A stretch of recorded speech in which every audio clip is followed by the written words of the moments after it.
I think I've mastered my craft in terms of what I did on YouTube. But nigga, yeah, I always have my YouTube and I still use it. Y'all see it, but I'm on a show and I want to make everything I'm a part of successful. I ain't want to catch no L's in this entertainment industry. That's my goal. I don't want to catch no L's. If I'm in it, if I'm a part of it, if I'm producing it, if I'm writing for it, I want to catch all W's. So, and the Join Me and Joe, as I said, we have ups and downs. Y'all, to give y'all a little tidbit, I remember that day, the day it wasn't even him, because sometimes me and him would be joking. Like, even today we were joking. He was like, man, but whatever, like, in the hiring process, because yeah, Joe did have the job before me. He's like, yo, we ain't know what to expect with you. And he was like, we hired you and you were trash. You know what I mean? And I'm not going to take offense at it because I know his joking pattern. And I mean, I don't take offense to a lot of shit because I know how he is. I know how he jokes. I'm not going to lie, and maybe it's because also my supporters too, and because of how it was. By the way, I'm hoping there's a wrap-up where we all get to say this, like, on camera. So this is not something I'm just saying on Twitch. I want to say this on camera. He has his side. The desk has his side. There's a lot of shit going on. This is great. I'm telling you, this show has been great. So anyway, like, I looked at it and I'm like, for me, it pissed me off because I was like, yo, we all know what happened with the Migos shit.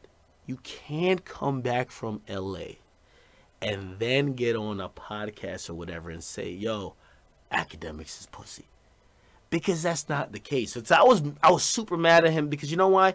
When Amigos started rushing him, bruh, y'all could say whatever about me. And by the way, you know what I mean? Y'all could say, first of all, I'm the consummate professional. I'm always here for content, period. Y'all could say, oh, he's this, he's that. You've never seen how I react if somebody actually did something to me. You've never seen that. So you're just kind of like thinking what's going to happen, right? But when they were going for Joe, I jumped in and I say, whoa, nah, chill. It was the mans that came around. It was the mans that came around, real money, and he was trying to really get at Joe. But whatever. But I jumped in between them.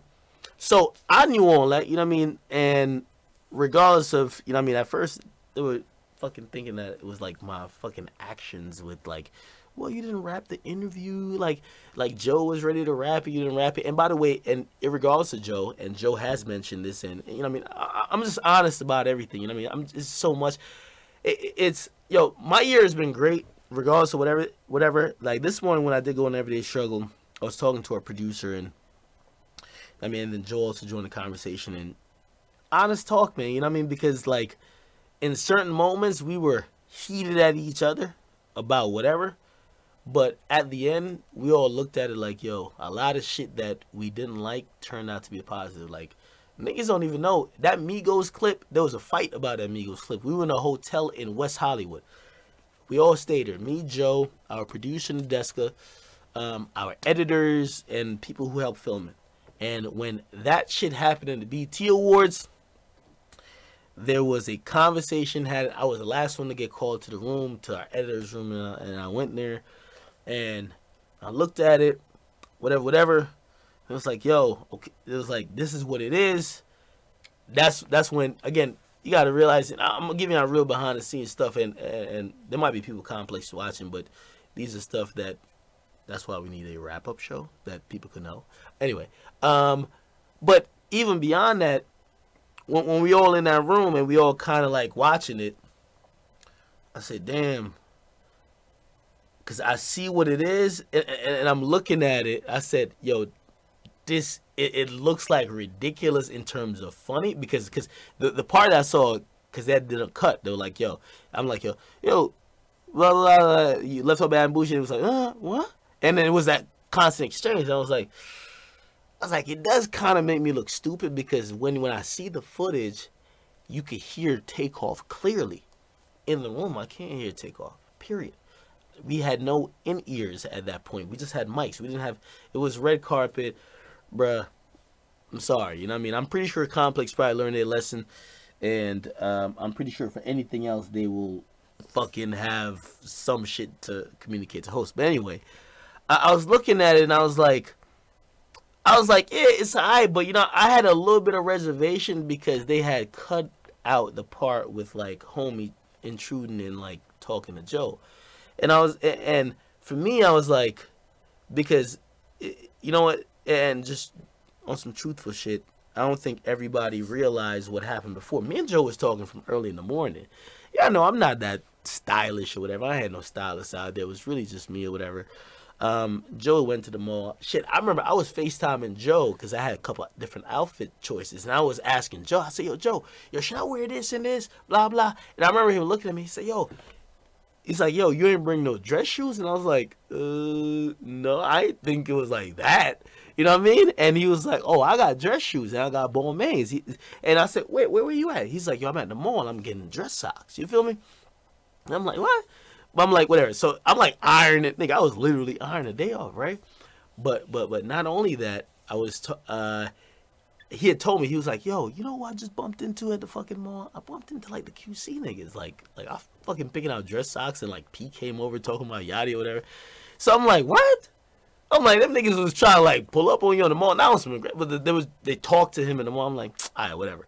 So anyway, just fast forward, and when everything happened, when I saw the cut later on, and again, you got to realize me and Joe knew this, but not the rest of the production staff. So when Homie had intruded on the interview, which was referencing what happened at the mall, they had cut it out, and I was looking, I was like, so they still don't know, like everybody else, but really me and Joe, and so they think it's because I didn't rap.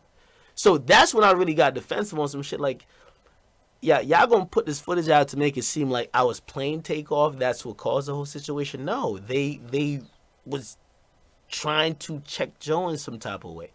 So, I ain't gonna lie, like we had like a whole lot of back and forth that went on because of that. Because what happened after that, and that's why, like, if you don't know, like when this whole shit even just jumped off recently, I wasn't even joking too much with it until I saw like them casting people, is because I remember hopping off the plane, like the BT, we were in LA for a week, so the Vic Mensa shit happened, blah blah blah. They finally got some security guard who was fucking like eating donuts the whole time.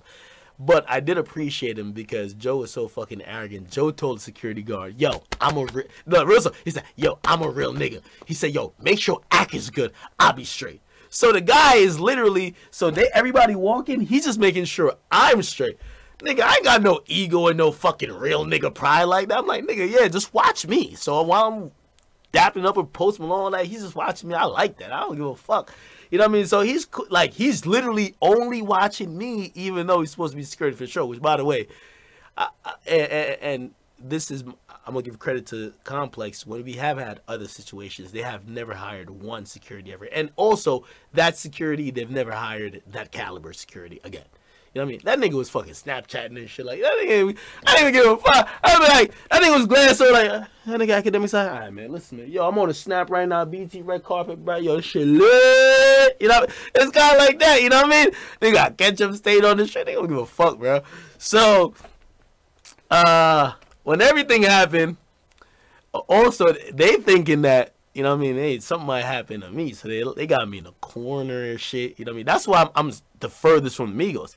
I'm the most excited about the Migos, but I'm the furthest from them because they're like, we're keeping him away from guests, or if a guest tries something, by the time they do it, security get on him, blah, blah, cool.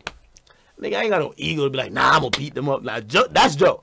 But regardless, you know what I mean? Anyway, some shit got hit. I'm like, yo, I was really tight about that. You know what I mean? And I remember after that, it was like, I forgot how the timeline went, but Joe went on his podcast, because I think I came on stream and I said some shit, and he came on his podcast like, yo, say we can't listen to Akademiks so pussy, blah blah.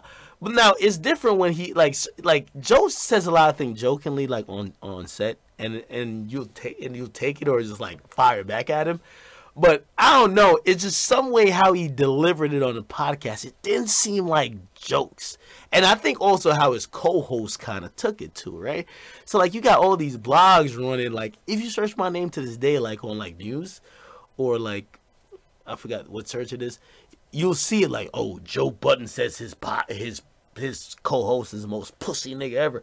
So I was super tight, because now I'm like, if this could go down, like, I'm like, I feel like y'all don't respect me, period. So number one, I'm like, yo, listen, there's two things gonna happen. And I know if y'all heard Everyday Struggle, and I said, listen, we all probably thought about quitting a million times. I was about to just say, man, listen, I really don't need y'all. Like, I make a lot more money not being here. Like, when I'm here, I'm giving y'all life.